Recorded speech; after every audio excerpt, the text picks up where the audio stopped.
Salam saudara-saudara yang terkasih di dalam Tuhan. Selamat bertemu kembali di ruangan ini untuk bersama-sama merenungkan kebenaran firman Tuhan. Harapan dan doa saya Bapak dan Ibu semua dalam keadaan yang sehat dan diberkati Tuhan. Nah, pada hari ini kita akan melanjutkan seri firman Tuhan tentang jemaat idaman Tuhan. Nah, sebelum kita membahas perikop ini, mari kita tunduk kepala dan kita berdoa. Bapa yang di surga, Bapa yang kami kenal di dalam nama Tuhan Yesus Kristus, kami berterima kasih atas pertolongan Tuhan yang selalu nyata dalam hidup kami. Pada hari ini Bapa, kami akan kembali merenungkan firman-Mu.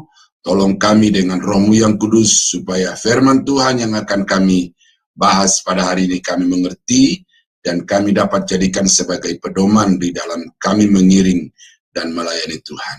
Kami berdoa, kami sambut firman-Mu dalam nama Yesus, haleluya, amin. Nah, saudara-saudara yang kekasih di dalam Tuhan, kita masih tetap pada perikop Kolose pasal 1 ayat 24 sampai Kolose pasal 2 ayat yang kelima. Nah, untuk jelasnya saya bacakan dulu supaya Bapak Ibu bisa melihat bahwa apa yang saya akan sampaikan kepada Bapak Ibu hari ini itu sungguh-sungguh bersumber dari firman Tuhan. Ya. Sekarang aku bersukacita bahwa aku boleh menderita karena kamu dan menggenapkan dalam dagingku apa yang kurang pada penderitaan Kristus untuk tubuhnya, yaitu jemaat. Aku telah menjadi pelayan jemaat itu sesuai dengan tugas yang dipercayakan Allah kepadaku untuk meneruskan firman-Nya dengan sepenuhnya kepada kamu, yaitu rahasia yang tersembunyi dari abad ke abad dan dari turunan ke turunan, tetapi yang sekarang dinyatakan kepada orang-orang kudus-Nya. Kepada mereka Allah mau memberitahukan betapa kaya dan mulianya rahasia itu di antara bangsa-bangsa lain, yaitu Kristus ada di tengah-tengah kamu, Kristus yang adalah pengharapan akan kemuliaan. Dialah yang kami beritakan apabila tiap-tiap orang kami nasihati dan tiap-tiap orang kami ajari di dalam segala hikmat, untuk memimpin tiap-tiap orang kepada kesempurnaan di dalam Kristus. Itulah yang kuusahakan dan kupergumulkan dengan segala tenaga sesuai dengan kuasa-Nya yang bekerja dengan kuat di dalam aku. Karena aku mau supaya kamu tahu betapa beratnya perjuangan yang kulakukan untuk kamu dan untuk mereka yang di Laodikia dan untuk semuanya yang belum mengenal aku pribadi, supaya hati mereka terhibur dan mereka bersatu di dalam kasih, sehingga mereka memperoleh segala kekayaan dan keyakinan pengertian dan mengenal rahasia Allah, yaitu Kristus, sebab di dalam Dialah tersembunyi segala harta, hikmat dan pengetahuan. Hal ini kukatakan supaya jangan ada yang memperdayakan kamu dengan kata-katanya yang indah, sebab meskipun aku sendiri tidak ada di antara kamu, tetapi di dalam roh aku bersama-sama dengan kamu, dan aku melihat dengan sukacita tertib hidupmu dan keteguhan imanmu dalam Kristus. Demikianlah pembacaan firman Tuhan yang terambil dari Kolose pasal 1 ayat yang ke-24 sampai dengan Kolose pasal 2 ayat yang kelima. Nah, di dalam bacaan kita ini, saudara-saudara, memang penekanan utamanya adalah Paulus yang berbicara kepada jemaat di Kolose dengan beberapa pernyataan, tujuan, dan pengalaman hidupnya di dalam melayani pekerjaan Tuhan. Dan ada beberapa bagian yang mengharapkan atau Paulus mengharapkan dari jemaat itu untuk dilakukan di dalam kehidupannya. Tetapi saya mau di dalam bacaan ini supaya baik Paulus maupun jemaat yang ada di Kolose itu sama-sama kita posisikan sebagai anak-anak Tuhan, sebagai jemaat Tuhan yang dapat kita jadikan sebagai satu model atau contoh bagaimana kita seharusnya sebagai anak-anak Tuhan hidup di tengah-tengah dunia ini dan di dalam mengiring bahkan di dalam melayani Tuhan. Nah, oleh karena itu maka ada beberapa kriteria yang saudara sebagai jemaat Tuhan itu harus nyatakan di dalam kehidupan saudara supaya dapat memenuhi kualifikasi sebagai jemaat yang diidam-idamkan Tuhan atau yang didambakan dan yang diharapkan Tuhan. Nah, yang berikut dari kelanjutan apa yang saya sudah bahas sebelumnya, sesi sebelumnya itu dikatakan di sini bahwa jemaat yang menjadi idaman Tuhan adalah jemaat yang memiliki daya juang yang tinggi dalam perjuangan iman, dalam pengiringan kepada Tuhan, dan juga di dalam pelayanan sesuai dengan anugerah dan karunia Tuhan bagi dirinya. Nah, itu dikatakan dalam ayat yang ke-29. Itulah yang kuusahakan dan kupergumulkan dengan segala tenaga. Jadi Paulus sebagai seorang pelayan Tuhan itu berjuang dengan sekuat tenaga supaya dia dapat mencapai apa yang diperintahkan Tuhan kepadanya untuk dilakukan. Tetapi Paulus sebagai jemaat Tuhan juga berjuang, dan ini yang menjadi model teladan bagi kita sebagai umat Tuhan pada masa ini adalah bahwa Paulus berjuang untuk meraih apa yang telah ditargetkan Tuhan di dalam kehidupannya. Berjuang untuk jemaat Tuhan, berjuang untuk umat Tuhan, berjuang untuk menghadapi segala tantangan, rintangan di dalam pelayanan pengiringannya kepada Tuhan. Nah, jemaat harus membekali diri dengan mental seperti ini, bahwa saya sebagai pengiring Tuhan, sebagai umat Tuhan, saya harus berjuang di dalam mengiring Tuhan, mempertahankan iman kepada Tuhan di tengah-tengah kondisi situasi zaman yang semakin hari semakin sulit itu. Ya, di dalam Filipi pasal 2 ayat yang ke-25 sampai 27, ini juga surat Paulus kepada jemaat di Filipi, tetapi dia mengutip seorang pelayan Tuhan, ya, yaitu Epaphroditus, berkata begini, sementara itu kuanggap perlu mengirimkan Epaphroditus kepadamu, yaitu saudaraku dan teman sekerja serta teman seperjuanganku. Jadi Paulus dan Epaphroditus itu pada satu sisi adalah sesama pelayan Tuhan yang memperjuangkan Injil Kerajaan Allah disebarluaskan sampai ke penjuru bumi. Tetapi pada sisi yang lain, Paulus dan Epaphroditus adalah umat Allah yang harus menjadi teladan kita berjuang, ya, yang kamu utus untuk melayani aku di dalam keperluanku. Karena ia sangat rindu kepada kamu sekalian dan susah juga hatinya sebab kamu mendengar bahwa ia sakit. Memang benar ia sakit dan nyaris mati, tetapi Allah mengasihani dia, dan bukan hanya dia saja, melainkan aku juga, supaya duka citaku jangan bertambah-tambah. Nah, kalau saudara baca di ayat-ayat selanjutnya itu, dikatakan bahwa Epaphroditus itu mempertaruhkan nyawanya karena pelayanannya kepada Tuhan dan karena pengabdiannya kepada Paulus. Inilah jemaat yang harus kita contoh, saudara-saudara, bahwa kita juga sebagai pengiring Tuhan jangan menjadi jemaat yang cengeng, jangan menjadi jemaat yang bermental kerupuk. Ada sedikit tantangan, kita komplain. Ada sedikit masalah, kita marah, kita mengeluh kepada Tuhan.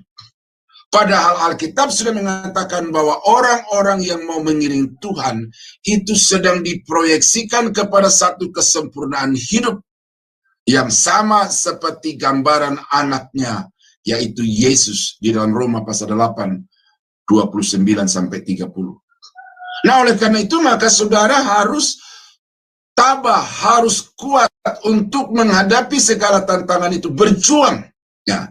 Nah, karena dikatakan ini berjuang, jadi bukan faktor eksternal, kekuatan eksternal yang membuat saudara kuat. Karena ada hamba Tuhan, karena ada pelayan Tuhan yang mendampingi saudara setiap saat. Bukan itu. Tetapi di dalam diri saudara sendiri harus muncul kekuatan. Muncul daya juang. Muncul sifat militansi di dalam mengiring dan melayani Tuhan. Karena orang-orang yang militan, orang-orang yang memiliki daya juang yang tinggi adalah dambaan dan harapan Tuhan bagi semua umat manusia. Nah, jadi saudara-saudara, karena itu ajaran Paulus tentang perjuangan hidupnya mengiring Tuhan harus menjadi perjuangan kita, harus menjadi teladan kita, bahwa saya sebagai pengikut Yesus, saya juga harus berjuang untuk menjalani hidup ini dan menjalani iman saya kepada Tuhan, walau harus menghadapi tantangan yang tidak ringan, bahkan ancaman kepada nyawa. Nah, kualifikasi jemaat yang menjadi dambaan Tuhan adalah jemaat yang memiliki hati misi. Jemaat yang peduli kepada pemberitaan perluasan kabar sukacita kepada bangsa-bangsa sampai ke ujung-ujung bumi. Nah, ini Paulus, saudara. Karena aku mau supaya kamu tahu betapa beratnya perjuangan yang kulakukan untuk kamu dan untuk mereka yang di Laodikia dan untuk semuanya yang belum mengenal aku pribadi. Nah, ini ada tempat-tempat yang disebutkan di sini oleh Paulus. Laodikia, kemudian secara tersirat Kolose, ya, jemaat yang di Kolose yang disurati oleh ini.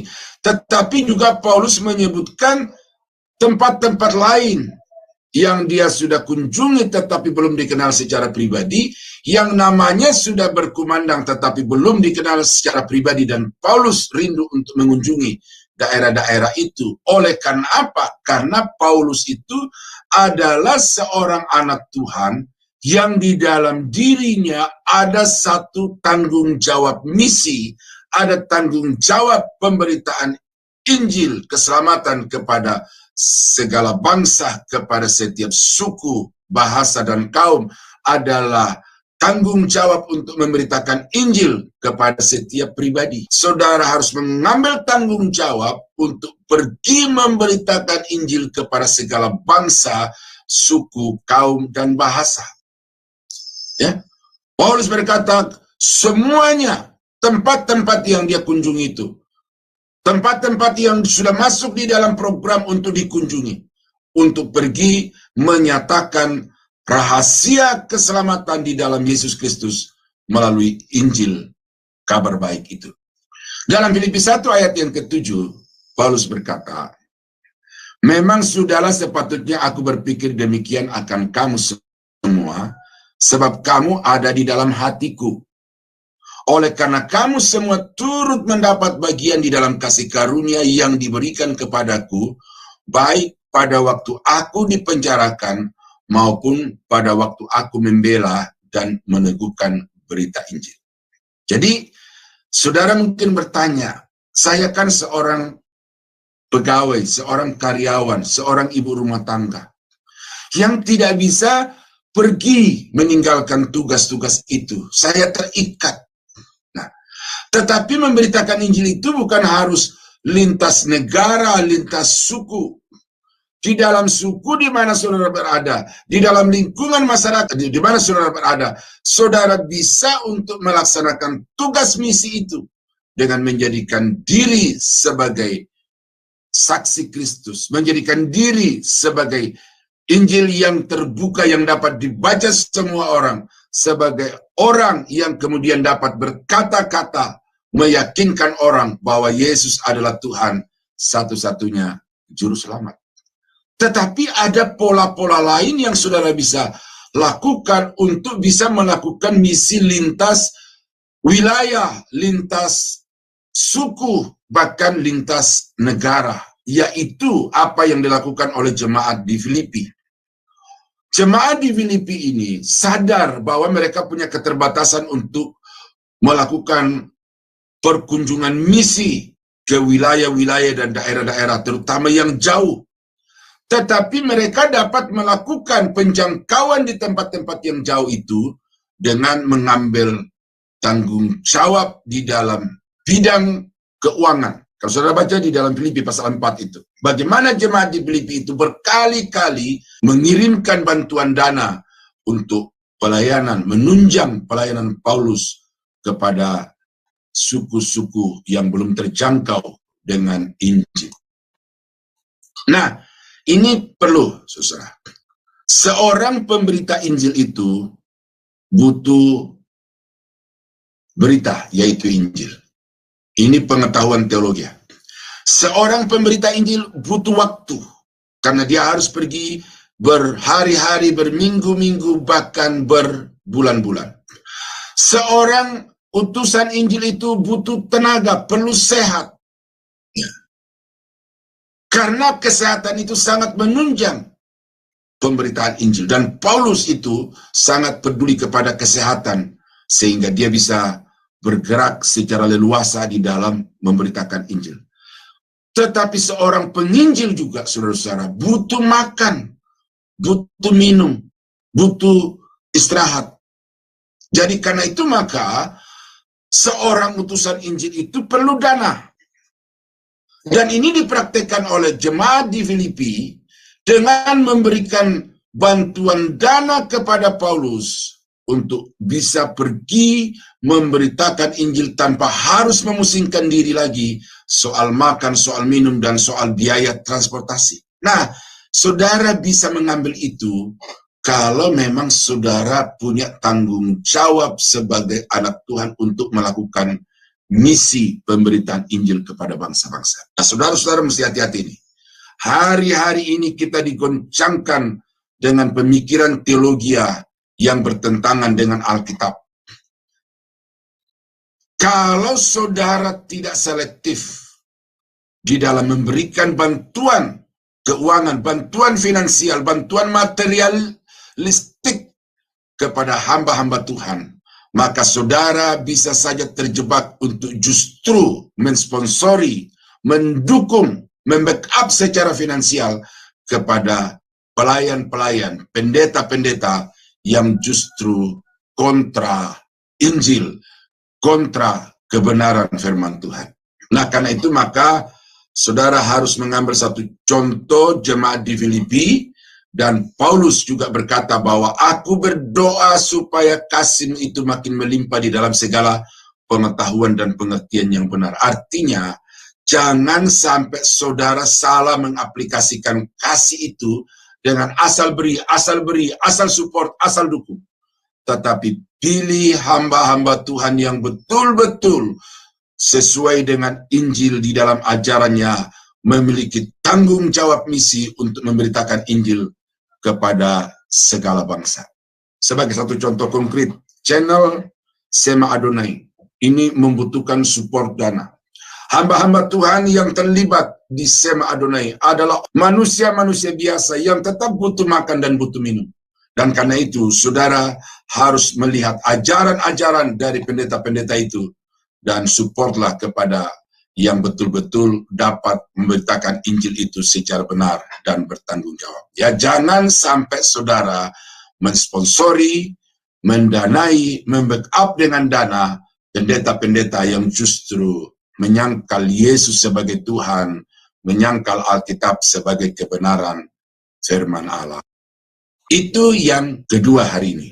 Dan yang ketiga hari ini adalah seorang jemaat, seorang anak Tuhan yang didambakan Tuhan adalah seorang yang kuat menghadapi masalah. Dalam ayat yang kedua dari pasal 2, Paulus mengatakan, Paulus itu berkunjung dari satu daerah ke daerah lain, satu wilayah ke wilayah lain, satu gereja ke gereja lain. Apa tujuannya? Selain untuk memberitakan Injil, dikatakan di dalam ayat yang kedua, supaya hati mereka terhibur. Supaya hati mereka terhibur. Itu di dalam versi terjemahan bahasa Indonesia yang lain, supaya hatimu teguh. Ya. Teguh dalam hal apa?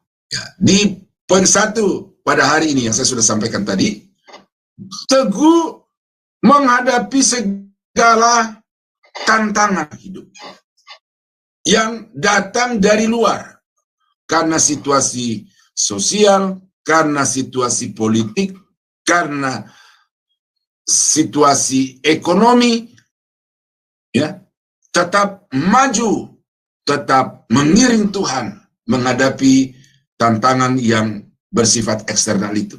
Tetapi saudara-saudara, jemaat Tuhan itu tantangannya bukan hanya dari luar, tetapi dari dalam diri jemaat itu sendiri. Pikirannya bercabang, hatinya bimbang. Seperti yang sekarang ini saya banyak tangani, ada hamba-hamba Tuhan yang bingung dengan pernyataan-pernyataan di media sosial yang mengatakan Yesus itu bukan Tuhan. Ada kebimbangan, ada keraguan. Datang lagi jemaat biasa, ya. Sedangkan hamba Tuhan saja bingung. Ini jemaat-jemaat Tuhan yang biasa juga mengadu kepada saya. Padanya mana yang benar? Ya. Jadi jemaat sekarang itu dalam kegalauan, dalam kebimbangan, dalam keraguan. Oleh karena memang mereka mendengarkan berita-berita, ajaran-ajaran yang saling kontradiksi. Nah, itulah yang menjadi tujuan Paulus untuk pergi mengunjungi jemaat-jemaat yang sudah pernah dikunjungi itu, supaya hati jemaat itu teguh, agar jangan ragu, jangan bimbang di dalam beriman dan berkeyakinan kepada Tuhan, tetap percaya bahwa Yesus itu adalah Tuhan, Yesus itu adalah Juru Selamat. Dan karena itu, Yesus harus tetap menjadi objek iman yang seperti diajarkan Alkitab. Nah, saudara-saudara, ini perlu karena jemaat itu menghadapi tantangan yang begitu berat. Ada juga pengalaman pelayanan saya, orang tuanya sakit dan susah disembuhkan. Berdoa, minta pendeta, minta gereja untuk mendukung dalam doa, tetapi orang tuanya tidak kunjung sehat. Lalu kemudian ada bisikan-bisikan dari luar. Diberikan satu masukan. Di tempat itu ada si Anu, di tempat itu ada si Anu. Yang kalau kita datang kepadanya untuk minta pertolongan, maka apa penyakit, apa masalah, kerasukan-kerasukan setan itu bisa ditanggulangi oleh si A, si B tadi di tempat A, di tempat B.